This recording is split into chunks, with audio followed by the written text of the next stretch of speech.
sudah diskusi bersama, memahami konsep dari strategic human capital dan bagaimana peran dari human capital di dalam organisasi yang semakin strategis role-nya, peranannya gitu ya. Jadi bertransformasi dari tadinya sebagai administrator ya, bertransformasi menjadi apa yang kita sebut dengan business partner atau strategic business partner. Nah, jadi kita sudah diskusi pada pertemuan pertama, saya refresh kembali, kita udah memahami dengan baik apa itu strategic management process, ya. Kawan-kawan harus memahami karena peran, tugas, tanggung jawab teman-teman sekarang saya posisikan teman-teman sudah berada di middle management level ke atas gitu. Sehingga sudah berada dalam posisi pengambilan keputusan, sudah harus berpikir strategik, maka untuk memahami dengan baik apa itu peranan strategis dari fungsi human capital atau human resource, maka teman-teman harus memahami strategic management process. Karena esensi sebuah perusahaan, sebuah organisasi perusahaan adalah bagaimana dia memenangkan kompetisi, memenangkan persaingan, ya, untuk memastikan keberlanjutan usaha perusahaan. Dan untuk memenangkan kepersaingan, maka perusahaan harus memiliki apa yang kita sebut sebagai competitive advantages atau keunggulan bersaing, sehingga dia punya kekuatan, punya apa keunikan yang membedakan dia dengan kompetitor, sehingga mereka bisa memenangkan persaingan. Nah, dalam hal ini, proses untuk memahami dengan baik bagaimana sebuah keunggulan bersaing dihasilkan, nah kita udah pahami bersama lewat eh, strategic management proses yang sudah kita diskusikan pada pertemuan pertama, ya. Kemudian kita juga udah bicara bagaimana apa formulasi strategi di dalam perusahaan. Ada 3 level strategi, corporate level strategi, ya, yang dijalankan oleh perusahaan yang punya multi bisnis. Kemudian business unit level strategi, bagaimana sebuah perusahaan single company bersaing, berkompetisi di industrinya, ya. Kemudian kita juga sudah pahami bagaimana functional atau operational strategi, which is di dalamnya termasuk human resource strategy, ya. Nah, kita juga udah pahami bersama framework dari human capital management.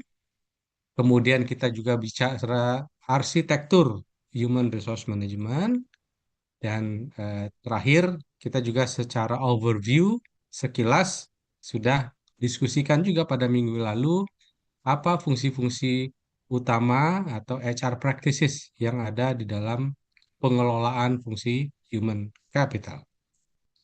Nah, malam hari ini kita akan masuk ke topik yang sangat fundamental, ya.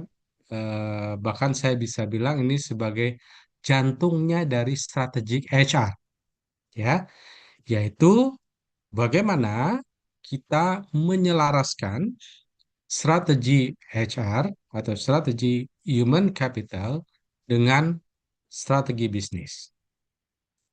Jadi kita udah diskusi minggu lalu bicara beberapa fungsi-fungsi eh, human resource, bagian dari people management process, mulai dari rekrutmen, learning and development atau training and development, performance management, gitu ya, reward management, kemudian engagement dan sebagainya eh, adalah sebagai aktivitas HR.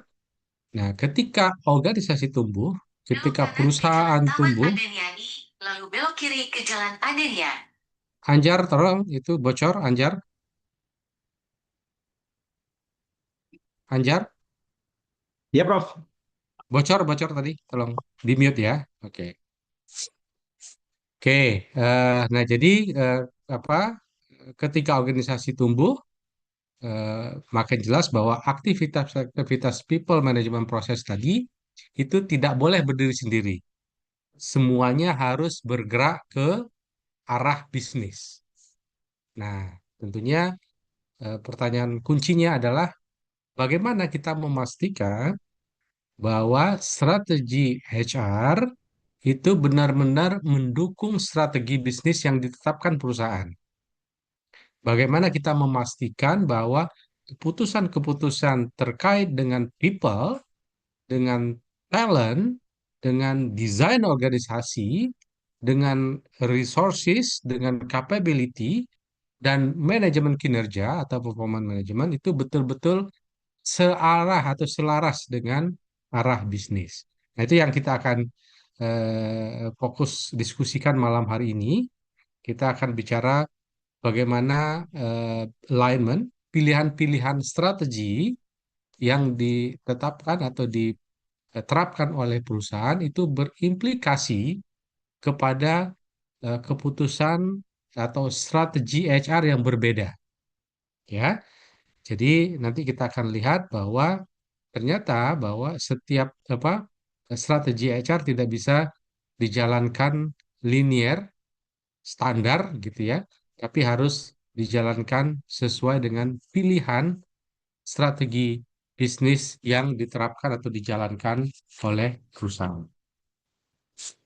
Oke, nah saya refresh kembali bahwa ini ya kepada teman-teman semua eh, bahwa yang namanya strategi bisnis itu tidak lahir di ruang kosong atau di ruang hampa ya. Strategi bisnis harus selalu dipengaruhi oleh eh, dua lingkungan strategic environment.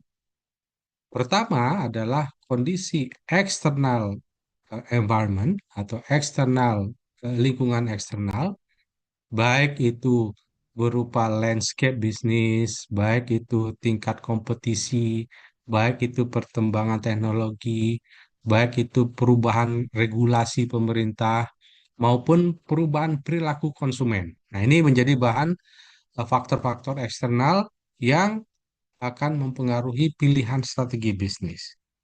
Kemudian kita juga penetapan strategi juga dipengaruhi oleh faktor lingkungan internal. Ya, ini hal-hal yang ada di dalam organisasi yang menjadi kekuatan atau kelemahan organisasi. Bisa berupa kompetensi, bisnis kompetensi, bisa berupa desain organisasi, bisa capability orang-orang yang ada, ya. Ini semua akan menjadi dasar dalam pemetaan objektif atau pilihan strategi yang akan dipilih atau ditetapkan oleh perusahaan. Nah, dari strategi bisnis ini, ya, kemudian menurunkan apa yang kita sebut sebagai overall HR strategy, yaitu apa sebuah arah besar yang menjadi payung bagi seluruh kebijakan dan juga praktik human capital di dalam perusahaan. Eh, dari HR strategi, dari overall HR strategi muncul 4 area utama dalam praktik human resources. Nah, ini sebagai bagian dari people resourcing yang kita diskusikan minggu lalu. Mulai dari resourcing strategi, bagaimana kita attract dan mendapatkan eh, people, talenta, ya. Kemudian bagaimana orang yang sudah kita hire dikembangkan sesuai kompetensi dan karakternya sesuai dengan kebutuhan perusahaan. Kemudian bagaimana orang-orang yang sudah eh, kita hire, kita pastikan harus berkinerja, harus kita ukur kinerjanya lewat performance management, dan hasil dari performance management menjadi eh, pertimbangan dalam reward and punishment. Ya, terakhir juga kita harus pastikan bahwa perusahaan menjalankan prinsip hubungan industrial yang harmonis, employee relation strategy. ya. Nah, ini kita akan secara spesifik nanti kita akan diskusikan pada pertemuan berikutnya dengan panduan atau referensi dari buku yang ada di dalam buku panduan kita yaitu Michael Armstrong. Nah, empat hal inilah ya yang kita kelola secara hari-hari.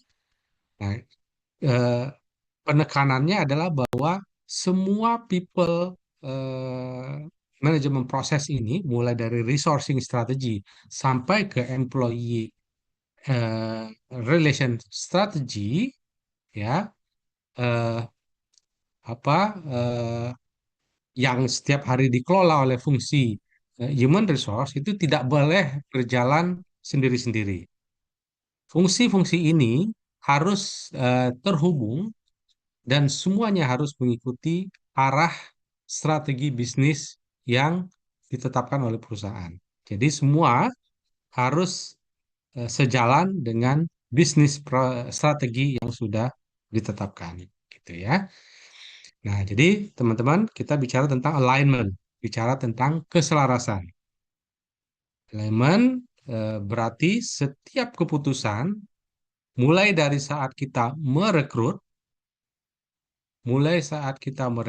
kemudian kita mengembangkan kompetensi SDM yang kita rekrut tadi, kita ukur kinerjanya, kita memberi reward seperti apa, kita membangun hubungan industri seperti apa, semuanya harus mendukung tujuan bisnis yang ingin dicapai oleh perusahaan. Nah, jadi kalau strategi bisnis berubah, maka strategi human resources harus ikut berubah. Kalau bisnis ingin masuk ke pasar baru, misalnya mau ekspansi, atau apabila perusahaan ingin efisiensi, ingin inovasi, atau ingin diferensiasi, maka HR harus menyesuaikan strateginya. Nah, inilah dari inti dari strategic human capital, ya, sesuai dengan judul mata kuliah kita, Strategic Human Capital. Bukan hanya menjalankan fungsi HR secara fungsi teknis HR, tapi menjadi bagian yang menyatu dengan arah bisnis perusahaan.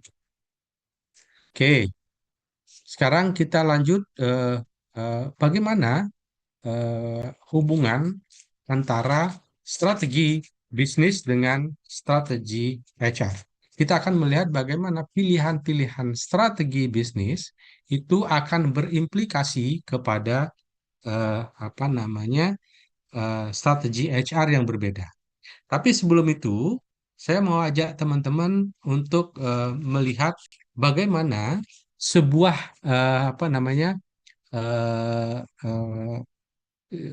bisnis strategi itu dibentuk atau diformulasikan, gitu ya, untuk bisa nanti menjadi dasar dalam kita menetapkan strategi human resources.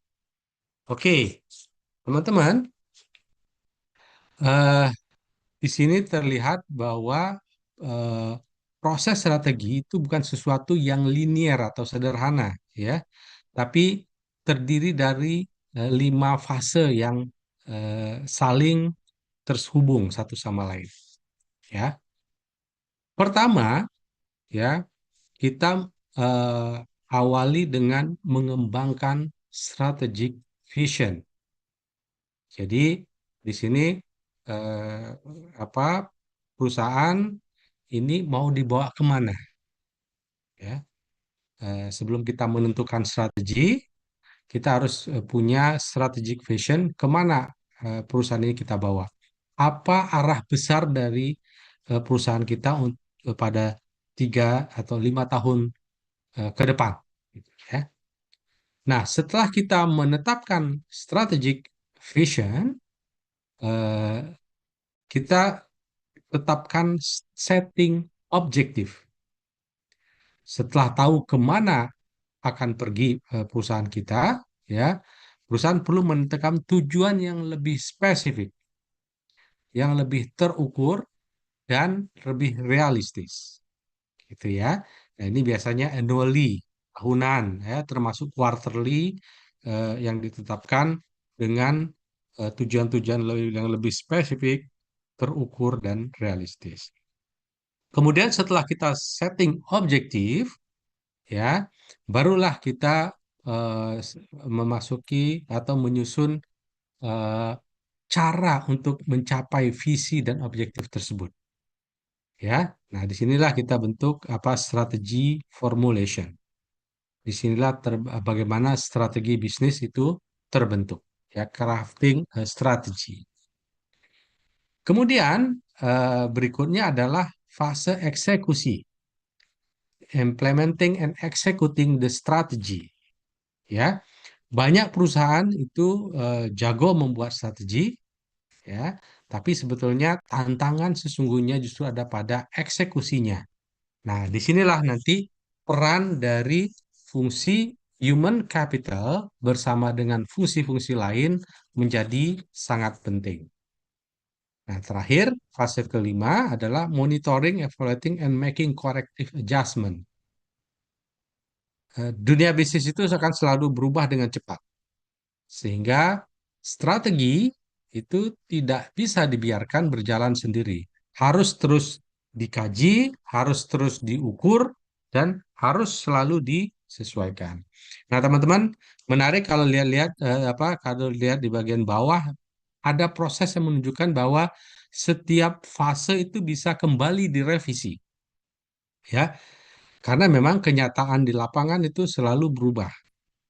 Bisa jadi ada perubahan lingkungan, bisa jadi ada perubahan kinerja, atau ada peluang-peluang baru yang muncul. Nah, oleh karena itu penting kita eh, apa pahami semua ya mengapa eh, ini penting bagi kita yang bicara atau diskusi tentang HR management karena eh, dalam setiap fase pembentukan strategi bisnis ini akan dapat berimplikasi langsung kepada strategi HR. Jika visi organisasi berubah, maka tentunya kebutuhan SDM atau kebutuhan talentanya juga berubah. Jika tujuan organisasi diubah, maka eh, resources dan capability yang dibangun pun akan berubah. Jika strategi dievaluasi, maka struktur organisasi, sistem reward, ya termasuk kompetensi SDM itu semuanya harus menyesuaikan. Nah, jadi eh, memahami proses ini membuat kita paham bahwa yang namanya human resources atau human capital itu tidak boleh bekerja secara terpisah, tidak boleh bekerja sendiri. HR harus menjadi bagian integral dari setiap perubahan pada strategi bisnis. Nah, sekarang kita mulai masuk bagaimana alignment, ya, pilihan-pilihan strategi itu berimplikasi kepada pilihan strategi human resources. Nah, teman-teman, ya, eh, setelah kita memahami bagaimana strategi bisnis itu disusun, ya bagaimana eh, strategi itu dieksekusi dijalankan. Pertanyaan berikutnya adalah strategi bisnis apa saja yang biasanya diambil perusahaan, pilihan-pilihan strategi apa saja yang biasanya dipilih oleh perusahaan. Nah, karena pilihan-pilihan inilah yang nanti akan menentukan strategi human resources yang tepat. Minggu lalu atau pada pertemuan sebelumnya kita udah bahas ya ada tiga level strategi, corporate level strategi, business unit level strategi, dan juga functional strategi. Nah, apa eh, secara umum ada beberapa kerangka strategi yang digunakan dalam manajemen strategi. Pertama ya corporate level strategi atau strategi di level corporate. Di sini perusahaan atau organisasi biasanya memilih antara strategi yang sifatnya evolutionary atau steady state. Maksudnya apa? Evolutionary berarti perusahaan itu bergerak dinamik, ya, bergerak dinamis, terus tumbuh, growth, ya, dan mungkin dia akan mengeksplorasi peluang-peluang baru. Ya, ini evolutionary. Sementara yang steady state adalah lebih fokus pada perusahaan fokus pada stabilitas dan mempertahankan posisi pasar. Nah, kemudian kita sering mendengar di business unit level strategy, Porter Business Unit Strategies. Ya, kita udah diskusikan sekilas juga pada pertemuan sebelumnya, di mana Porter itu membagi strategi eh, menjadi tiga, ya, untuk bisa bersaing di sebuah single company yang menjalankan bisnis di satu industri tertentu. Ada tiga pilihan strategi yang mereka bisa jalankan. Pertama, cost leadership. Mereka bersaing dengan harga murah, ya, atau pilihan dengan diferensiasi, differentiation strategy.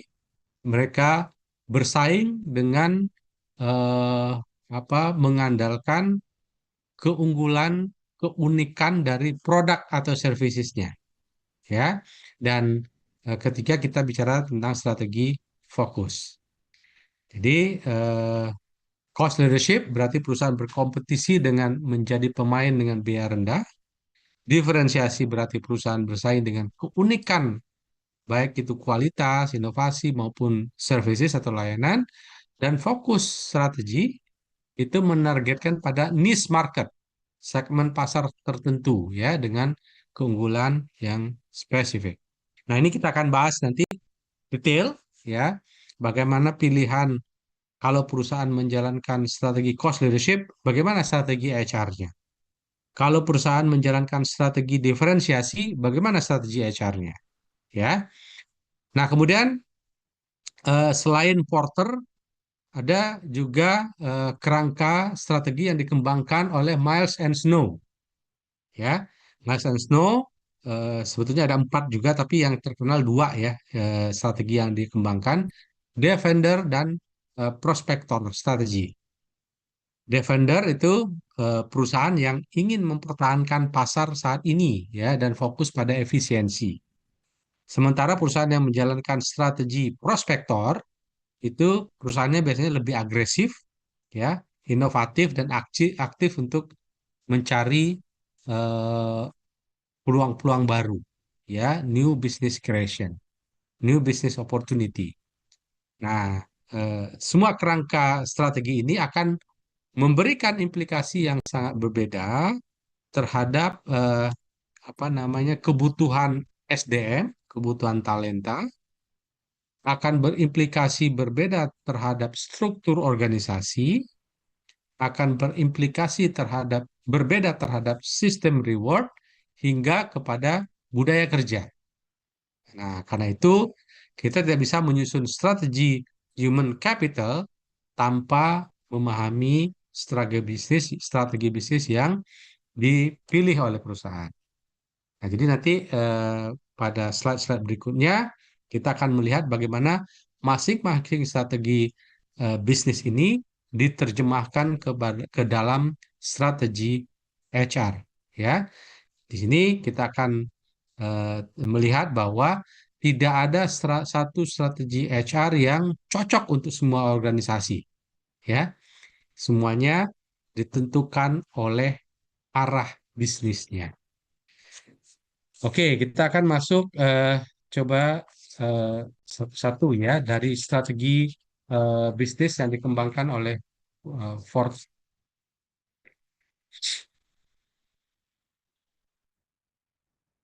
Kita lihat kalau perusahaan eh, menjalankan strategi eh, cost leadership atau diferensiasi, ya, ternyata setiap strategi bisnis selalu berimplikasi kepada eh, cara mengelola SDM yang berbeda. Ya, kita coba lihat satu-satu. Kalau perusahaan menjalankan strategi cost leadership, ya, fokus pada cost leadership, tujuan bisnis utama dari perusahaan itu adalah efisiensi, stabilitas, dan pengendalian biaya. Jadi, perusahaan yang menjalankan strategi cost leadership itu ingin menjadi pemain dengan biaya terendah di industrinya. Nah, sekarang kalau perusahaan menjalankan strategi cost leadership, bagaimana strategi HR-nya? Nah, tentunya strategi HR-nya harus mendukung efisiensi. Ya, misalnya, gimana caranya untuk mendukung efisiensi? Perusahaan cenderung memiliki horizon perencanaan SDM yang panjang, ya. Kemudian membangun keahlian atau skill karyawan yang sudah ada. Jadi cenderung membangun skill orang-orang yang ada. Kemudian tentunya menekankan spesialisasi agar pekerjaan bisa dilaksanakan secara efisien. Jadi lebih spesialisasi dia biasanya. Nah, seperti apa aktivitas HR-nya? Ya, HR aktivitinya juga harus selaras dengan strategi HR-nya.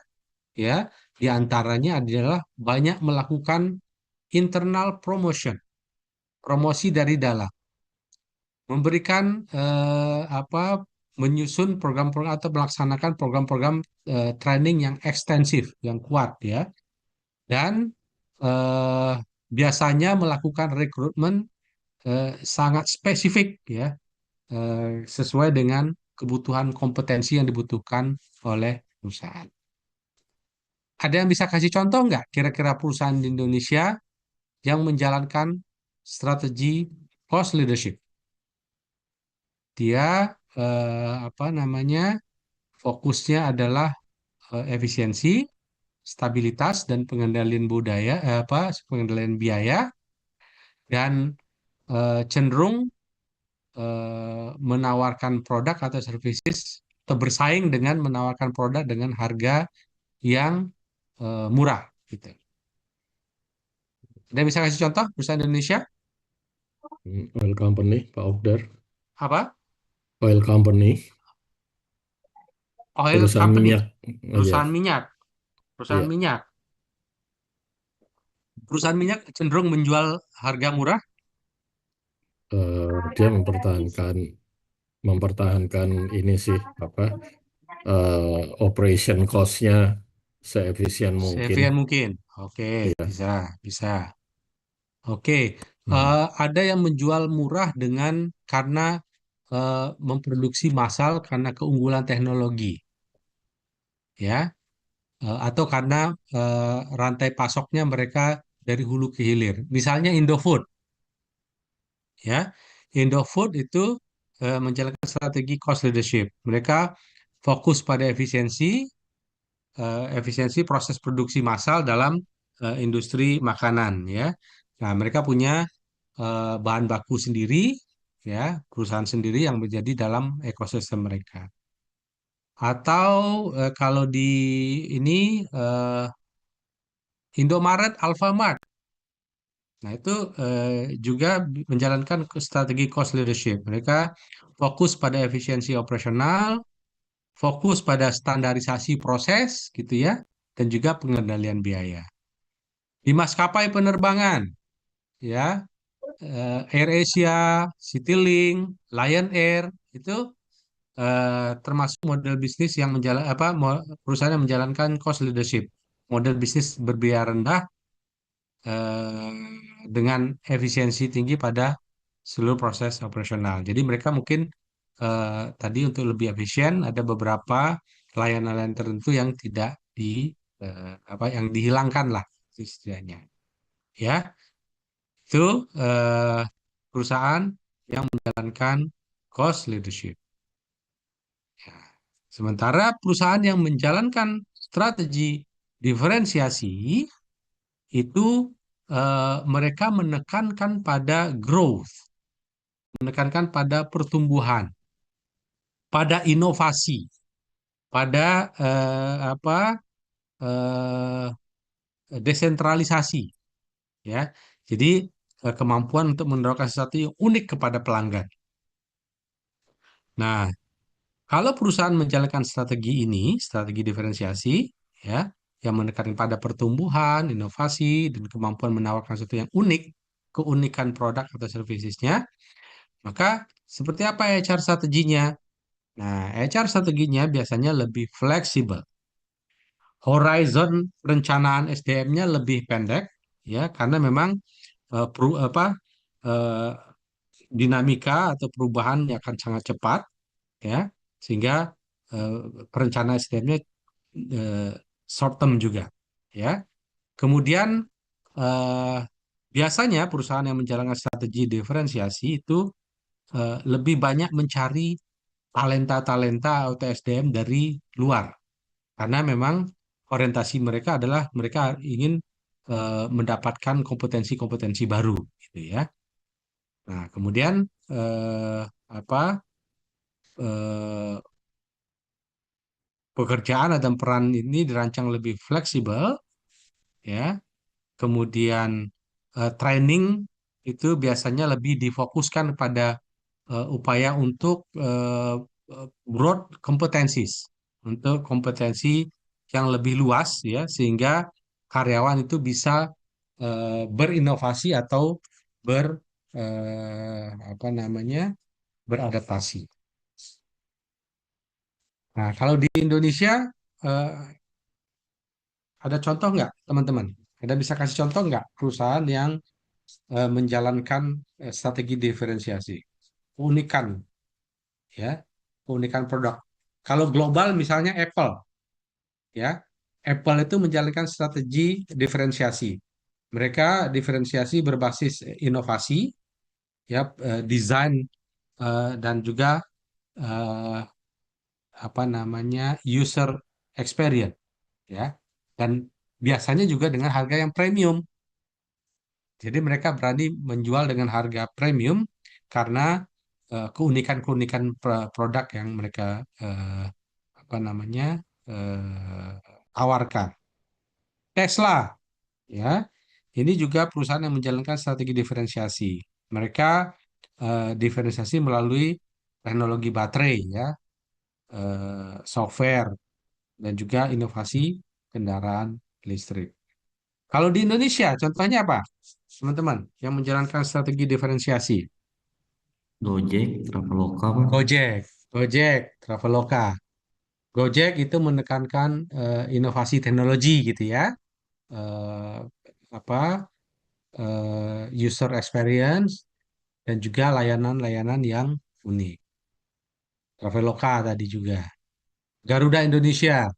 Nah, mereka diferensiasinya adalah kualitas layanan yang premium. Oke, nah jadi dari sini kita bisa pahami bersama bahwa tidak ada strategi HR yang standar untuk semua perusahaan. HR harus selalu menyesuaikan diri, harus selalu beradaptasi dengan strategi bisnis yang diterapkan oleh perusahaan. Perusahaan dengan strategi cost leadership membutuhkan karyawan yang efisien, karyawan yang stabil, dan tentunya punya keahlian dalam operasional, proses operasional. Sementara perusahaan yang bermain di strategi diferensiasi membutuhkan SDM yang kreatif, ya, yang fleksibel, yang adaptif terhadap perubahan. Nah, ini yang kita sebut inti dari alignment, ya.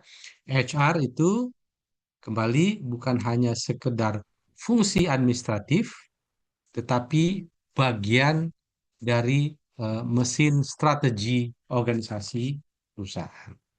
Nah, kita coba lihat lebih lebih dalam, ya, lebih jauh bagaimana eh, strategi bisnis khususnya cost leadership, eh, dan juga nanti kita lanjutkan dengan strategi diferensiasi, ya, bagaimana pilihan-pilihan strategi itu diterjemahkan menjadi strategi HR yang konkret. Nah, kita coba lihat yang pertama adalah apabila perusahaan memilih cost leadership, ya, maka karakter organisasi perusahaan yang dibangun oleh perusahaan biasanya sangat fokus pada efisiensi dan juga pada pengendalian biaya. Nah, ciri-cirinya seperti apa? Ya, karakteristiknya seperti apa? Bisa teman-teman lihat di sini. Pertama itu eh, apa?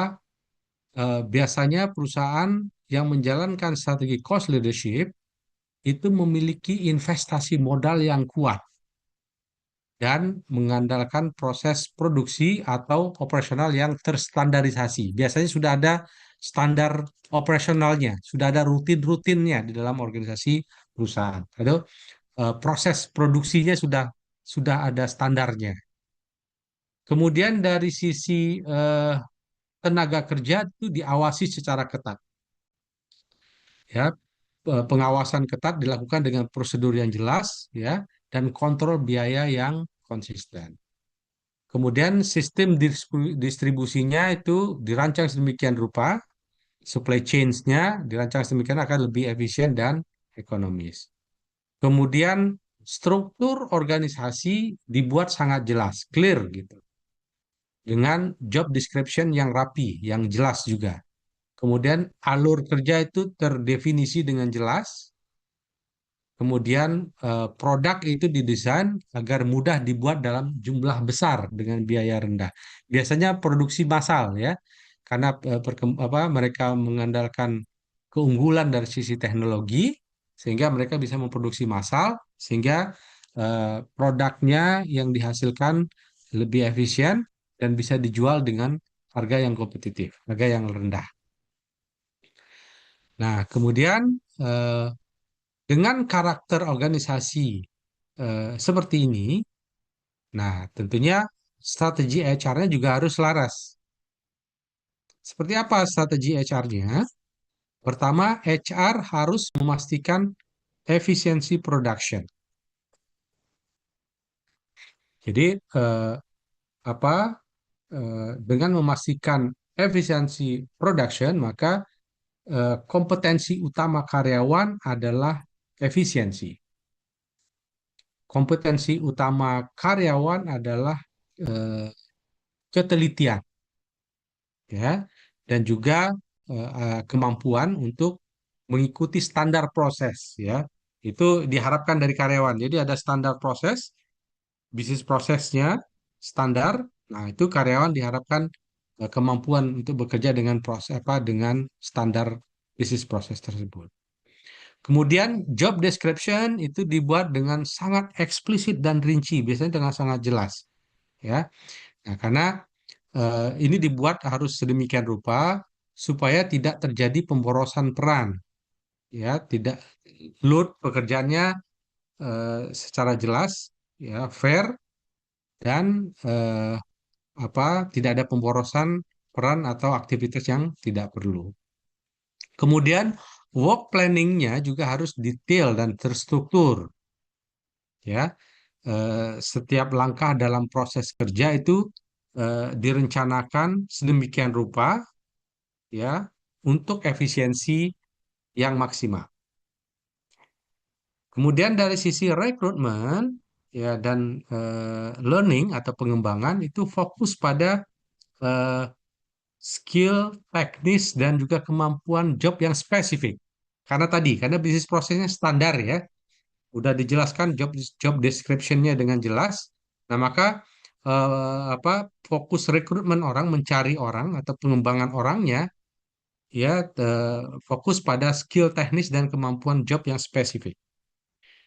Training-training programnya sifatnya fungsional dan spesifik untuk tugas operasional. Bagaimana dengan sistem kompensasi? Biasanya pakai istilah basisnya itu job based pay, ya. Jadi bukan bicara tentang skill base atau kompetensi base. Karena memang apa eh, dibikin sederhana supaya stabil dan juga menjaga konsistensi biaya. Nah, kemudian Dalam proses penilaian kinerja, performance appraisal sering digunakan sebagai alat kontrol ya untuk ngecek ya apakah standar operasional itu sudah dipatuhi atau belum. Nah, itu biasanya salah satu tools alat untuk mengontrol itu adalah performance appraisal system. Nah, jadi untuk strategi cost leadership, HR itu berfungsi sebagai penjaga efisiensi. HR harus memastikan bahwa orang, ya, proses, dan sistem itu bekerja secara optimal dengan biaya serendah mungkin. Nah, ini kalau perusahaan menjalankan strategi cost leadership, ya. Dan itu kita lihat juga bagaimana strategi HR. Sekarang kita masuk bagaimana kalau perusahaan menjalankan strategi diferensiasi. Ya, apa kebalikan dari cost leadership, ya. Kalau cost leadership fokus pada efisiensi dan biaya rendah, sementara diferensiasi strategi itu justru fokus pada keunikan, baik itu dari sisi produk, layanan, teknologi, maupun customer experience-nya. Kita lihat seperti apa karakteristik organisasi atau perusahaan yang menjalankan diferensiasi strategi. Biasanya mereka punya kemampuan marketing yang kuat, strong marketing abilities, ya, karena memang mereka harus mengkomunikasikan nilai keunikan produknya. Maka biasanya mereka punya kekuatan dalam kemampuan marketingnya. Kemudian mereka juga atau perusahaan ini ya karakteristik yang menjalankan strategi diferensiasi juga strong di product engineering dan basic research. Biasanya mereka kuat di R&D, ya. Eh, Inovasi adalah tulang punggung bagi bisnis mereka. Kemudian perusahaan yang menjalankan strategi diferensiasi biasanya punya reputasi kualitas atau kepemimpinan teknologi yang unggul, ya. Dan biasanya mereka berusaha menciptakan lingkungan kerja yang bisa menarik eh, SDM, LSM atau talenta-talenta kreatif, ya, menarik ilmuwan karena tadi R&D, ya, engineering, product engineering, termasuk tenaga-tenaga ahli dengan skill yang spesifik. Nah, itu karakteristik organisasi yang menjalankan strategi diferensiasi. Sekarang bagaimana strategi HR-nya apabila perusahaan menjalankan strategi diferensiasi?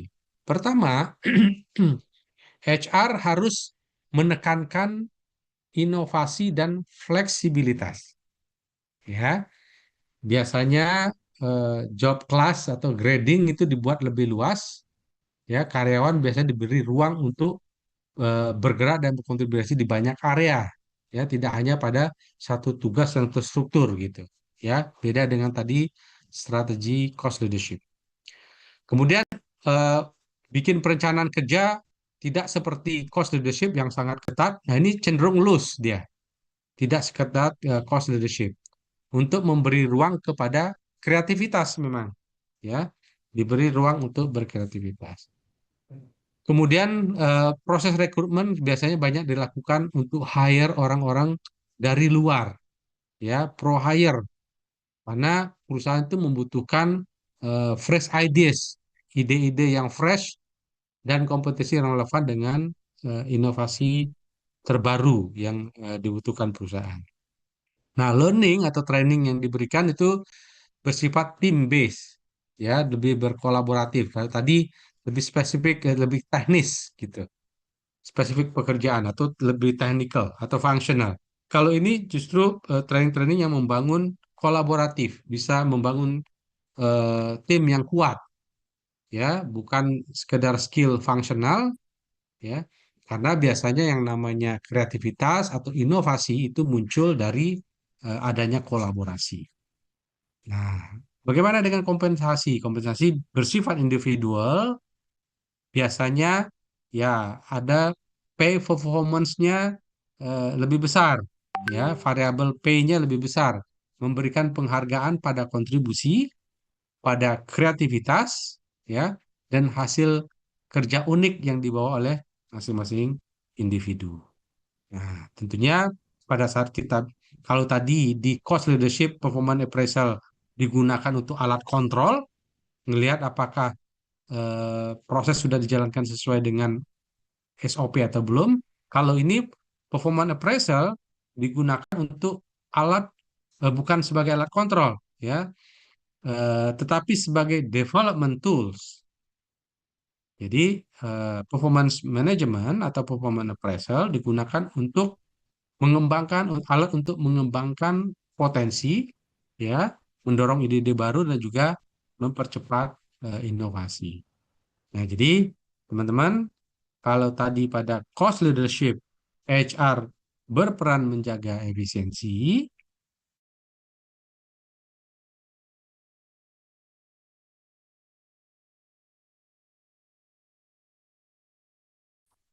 ya, HR harus bisa memastikan bahwa perusahaan memiliki SDM atau talenta yang kreatif, yang inovatif, yang fleksibel, ya, dan punya kemampuan untuk menghasilkan sesuatu yang unik, karena itulah yang menjadi apa, eh, strategi mereka bicara tentang keunikan, ya, keunikan, hal yang unik, sesuatu yang unik dan bernilai tinggi, ya. Nah, jadi eh, apa ini eh, dari dua strategi yang tadi didiskusikan itu terlihat bahwa strategi eh, HR harus alignment, ada alignment, harus selaras dengan strategi bisnis yang dipilih oleh perusahaan. Sampai di sini ada pertanyaan sebelum saya lanjutkan?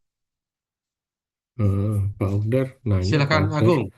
Yes, Eh, Mas Agung. itu dengan dua strategik itu bisa di mixing nggak?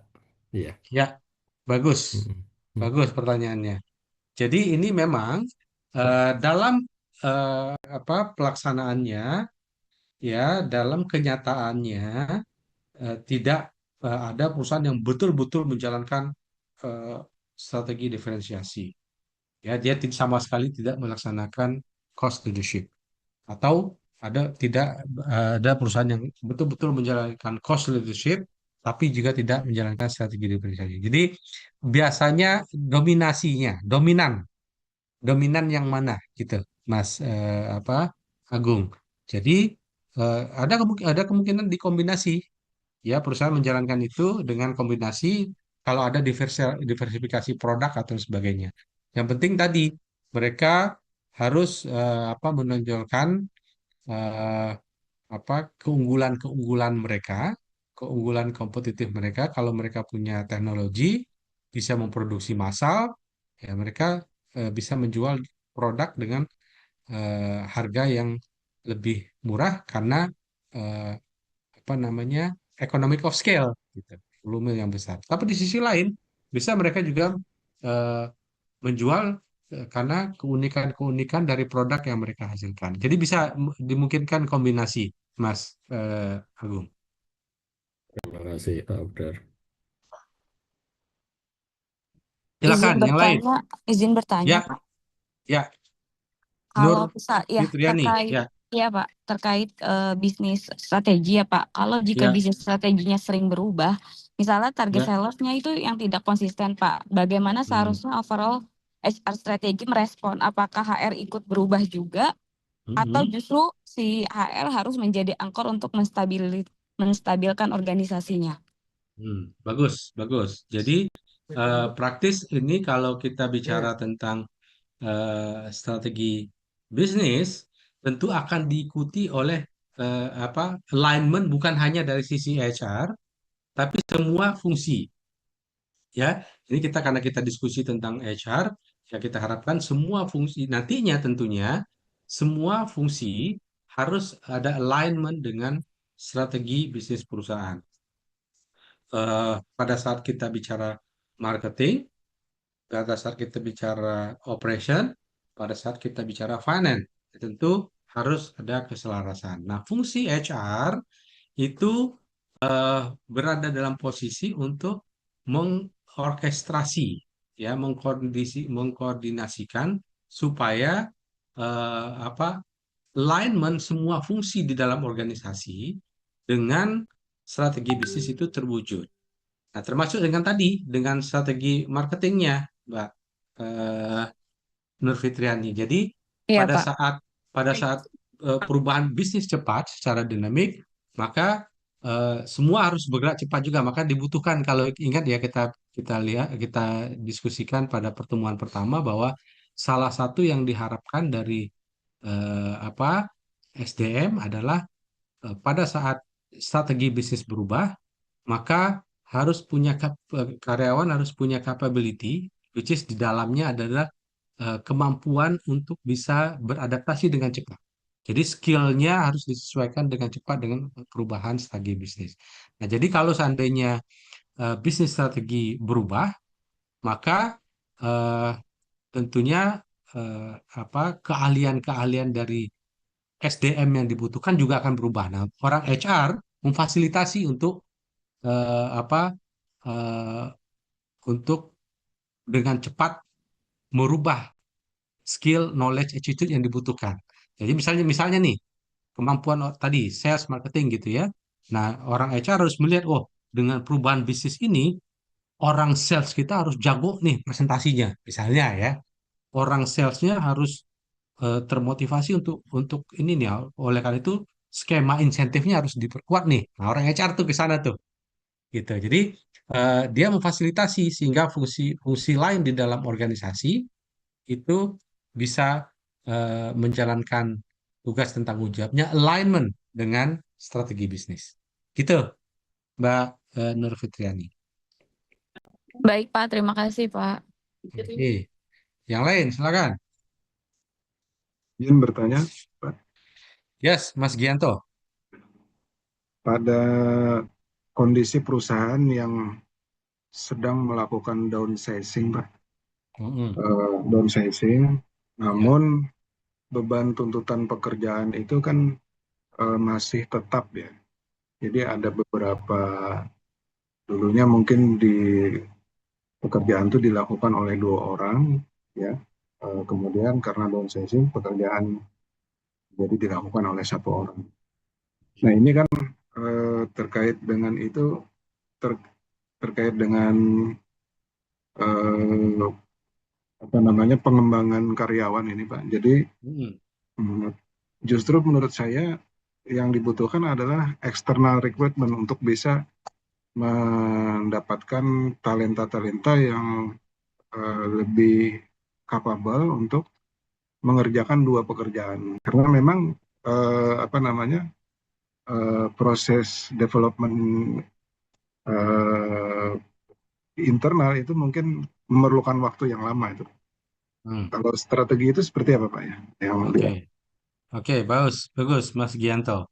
Sebetulnya nanti di slide-slide berikutnya ada spesifik tentang itu, tapi nggak apa-apa, saya jawab dari sekarang. Jadi pada saat perusahaan berada dalam posisi downsizing, right sizing ya, tentunya itu dilakukan setelah mengkaji sedemikian rupa eh, bahwa organisasi kita yang efektif saat ini untuk survive itu adalah seperti ini desainnya gitu ya. Nah, dengan desain yang ada tersebut yang efisien, akhirnya kita keluar apa fungsi-fungsi yang redundan kita selesaikan, kita keluarkan. Jadi yang tinggal, yang stay, yang tadinya ada 3 jadi 1 cukup ya, karena bisa dikerjakan.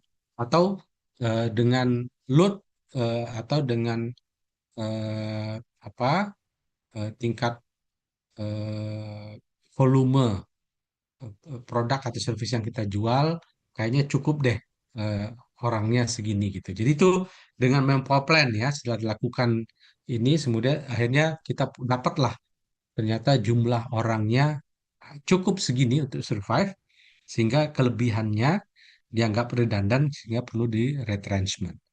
Nah, jadi tentunya harus ada itunya tuh Mas pada saat ada short term strategi, ada long term strategi. Short term karena tadi tentunya pada saat kita memetakan mana fungsi orang-orang yang dibutuhkan benar-benar dibutuhkan, mana orang-orang yang redundan ya itu harus dikeluarkan, yang dibutuhkan berarti kan memang ini orang yang akan menjalankan tugas dan tanggung jawab di organisasi. Nah, eh, untuk survive dulu bicaranya gitu ya. Untuk survive tentunya dengan downsizing tadi kita harapkan resource apa sumber daya yang ada bisa untuk mendukung survive. Nah, kemudian kalau seandainya proses survival sudah mulai teratasi, sudah mulai menunjukkan indikasi kita bisa growth lagi, nah barulah di situ eh, pro hire kembali bisa dilakukan, Mas Gianto. Jadi kembali sesuai dengan milestone-nya. Jadi kalau downsizing biasanya untuk survival, sementara mengoptimalkan resources yang ada, sumber daya yang ada. Nah, kemudian sampai ke stage berikutnya, barulah nanti mana fungsi-fungsi yang kita harus pro hire, kita harus beli orang dari luar, karena belum untuk bertumbuh lebih cepat, kita nggak bisa nunggu nih untuk build. Nah, tapi di sisi lain, kita harus juga menyiapkan build strategi, gitu ya. Orang yang kita hire, kita harapkan nanti bisa mendevelop orang-orang yang ada, gitu. Kayak gitu, strategi-strategi seperti itu. Jadi ada staging bisnis pada saat apa kita bilangnya chaos gitu ya, dengan chaos itu untuk kita perbaiki retrenchment akhirnya stabil. Nah, stabil baru ekspansif lagi. Nah, itu tentunya dengan strategi apa resourcing strategi yang berbeda. Gitu ya, Mas Gianto. Apa sih? Oke, silakan. Ada Alfian, ada Nurul. Izin, Pak. Ya, Nurul. Ya, saya mohon maaf masih harus off cam karena lagi di klinik. Oke. Yang saya ingin tanyakan tuh gini, Pak. Sebenarnya eh, bagaimana caranya HR dapat mengukur bahwa strategi yang diterapkan kaitannya strategi human resource ini atau human Hmm. capital ini benar-benar bisa mendukung pencapaian strategi bisnis perusahaan yang sudah ditetapkan. Jadi kan Hmm. kebanyakan biasanya hanya fungsi administratif ya Pak, tapi cara Hmm. mengevaluasinya bahwa strateginya ini sudah tepat dan sesuai dan mendukung strategi bisnis perusahaan itu mengukurnya dengan apa, Pak? Oke, baik, bagus, Intan.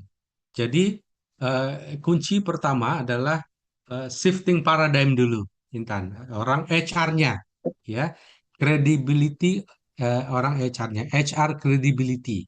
Jadi orang HR-nya harus shifting paradigm dulu. Dia tidak lagi hanya sebagai administrator, tapi juga sudah menjadi business partner. Hmm. Untuk menjadi business partner, maka orang HR-nya harus punya kompetensi pemahaman tentang bisnis. Dia Hmm. tidak hanya bicara tentang HR aja, tapi dia harus tahu bisnis. Ya, setidaknya Ya. dia tahu eh, apa yang menjadi ukuran-ukuran kinerja bisnis. Tujuan organisasi perusahaan, apa ukuran-ukuran pencapaian kinerja perusahaan. Hmm. Nah, oleh karena itu, setidaknya orang HR harus bisa baca laporan keuangan dulu deh, Mbak Nurul. Ya, Oke. dia harus tahu apa PNL, dia harus tahu apa EBITDA apa, EBITDA Hmm. bottom line organisasi kita seperti apa, di mana HR berperan dari potret kinerja perusahaan yang ada di PNL gitu. Dia Ya. harus tahu balance sheet, dia harus tahu cash flow. Nggak mesti Hmm. mahir jagonya, jago membuatnya tentu orang finance accounting. Tapi orang HR tahu tuh, gitu. Sehingga frekuensi atau bahasanya itu sama dengan bahasa orang bisnis. Dia bisa bicara dengan CFO, bukan bawa bicara tentang terminologi-terminologi HR gitu, tapi bicara tentang terminologi bisnis. Bicara dengan CEO, bicara tentang bisnis. Tentunya kaitannya dengan HR nantinya. Ya. Ya, tapi bahasa atau frekuensinya harus bahasa bisnis gitu. Karena esensi kita semua itu adalah bagaimana bisa berkontribusi. Ukurannya seperti apa? Tadi, Mbak, perusahaan sebagai sebuah organisasi punya KPI, punya corporate Hmm. KPI. Ya. Nah, corporate KPI itu harus dipahami oleh semua fungsi, ya. Nanti cascading proses. Corporate KPI 1 tahun ini secara financial kita harus capai revenue sekian. Kita harus ini masuk ke pasar sekian dengan market share sekian. Kita harus operational harus excellence. Kita harus jumlah orang yang seperti. Nah, itu corporate KPI. Nah, itu nanti diturunkan, harus diterjemahkan ke masing-masing function. HR nanti nerjemahin apa untuk mencapai corporate KPI ini. Marketing apa? Marketing KPI-nya. Kemudian sejalan dengan corporate KPI. Operation, gitu apa operation KPI-nya. Nah, orang HR memfasilitasi prosesnya, Mbak Iya. Nurul. Dia Iya. memfasilitasi proses bagi cascading proses tadi, bikin sesi apa eh, workshop yang memastikan ada bagaimana sesi strategic session gitu ya, harus ada CEO yang menyampaikan arahan-arahan strategik, kemudian diterjemahkan kepada corporate KPI. Nah, kemudian bagaimana dia ada syndication meeting gitu, ada interaksi antara semua fungsi di dalam organisasi. Nah, itu harus diorkestrasi oleh orang HR. Kalau apa HR-nya sudah strategik, harus Iya. strategiknya. Kalau kalau enggak, ya kredit. Kalau orang HR-nya tidak punya kemampuan seperti itu, ya HR-nya hanya administratif gitu. Administratif. Iya. Ya, jadi Mbak Nurul lihat untuk ngelihat orang HR-nya sudah strategik atau belum, coba lihat di struktur organisasinya. Apakah HR-nya sudah direct report ke CEO atau Oke. dia atau menjadi bagian di dalam fungsi lain. Business support biasanya. Ya, jadi kalau dia nggak mesti, kalau ada ya organisasi yang ada chief HR sendiri misalnya, itu berarti dia Oh. udah strategik. Tapi kalaupun belum chief gitu, ya, tapi eh, fungsinya direct report ke CEO. Nah, itu udah strategik. Kamu lihat aja kalau di perusahaan. Tapi kalau misalnya ada apa fungsi HR masih di bawah operation atau masih di bawah finance atau masih di bawah legal, ya berarti dia masih administratif role-nya. Iya. Iya. Gitu ya. Betul. Oke, Pak, terakhir terus ya Mas izin satu Alfian. lagi. Oh, Mas Oh, Alfian ya. Oke, baik Pak. ya, ya. Hmm. Ya. Oke, gantian ya. Alfian dulu, Baik, silakan. Ya, terima kasih Pak. ya.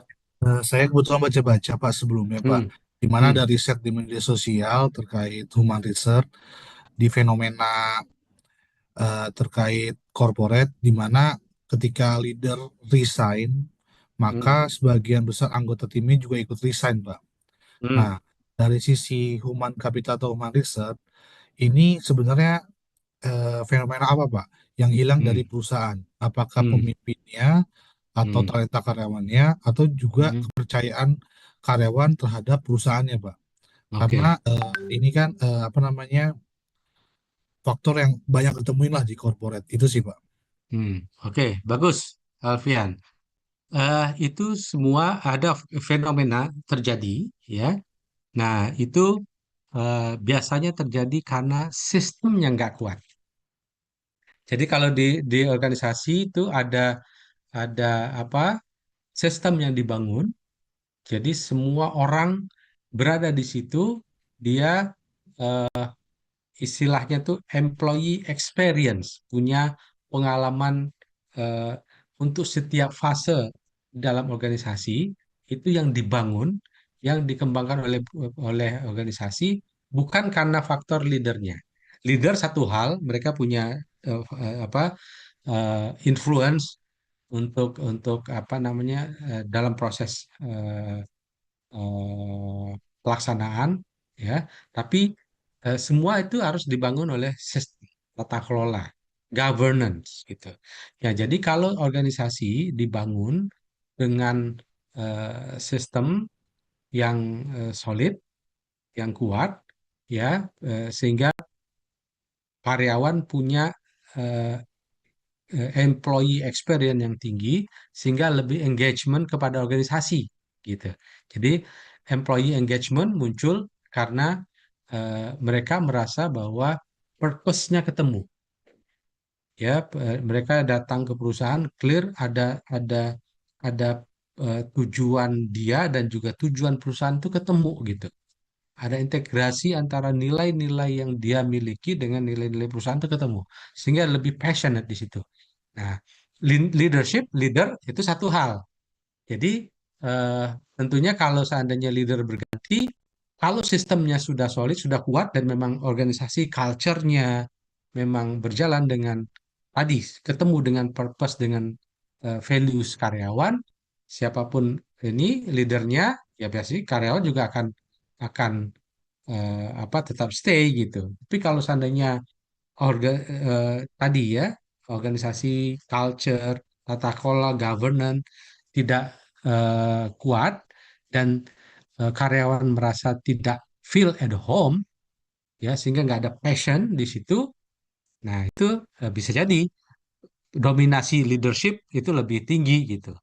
Nah, jadi itu fenomena bisa jadi terjadi karena memang organisasi nggak kuat dan dominasi dari apa leadernya yang lebih dominan gitu. Nah, tapi kembali Mas, kalau menurut saya itu secara profesi ya karena kita kan harus loyal bukan kepada leader, loyal to your profession. Ya, profesi kita kalau profesi kita di sini di perusahaan ini kayaknya dihargai nih. Saya merasa bahwa kalau saya tetap di sini saya merasa aktualisasi diri dan saya bisa lebih berperan, purpose saya ketemu gitu ya, saya akan stay. Gitu, Mas. Cuma kalau kalau ikut leadernya ya kalau eh, belum tentu juga di organisasi yang baru di mana leader berada, eh, environment-nya, culture-nya, ya eh, apa value dan juga eh, purpose atau passion dari kita juga akan ketemu di situ gitu. Ya, jadi kembali lagi kalau menurut saya loyal to your profession, Baik, terima bukan kasih Pak. kepada organisasi atau kepada leader, gitu ya. Terima Oke, kasih Pak. oke, baik. Kita lanjut dulu ya.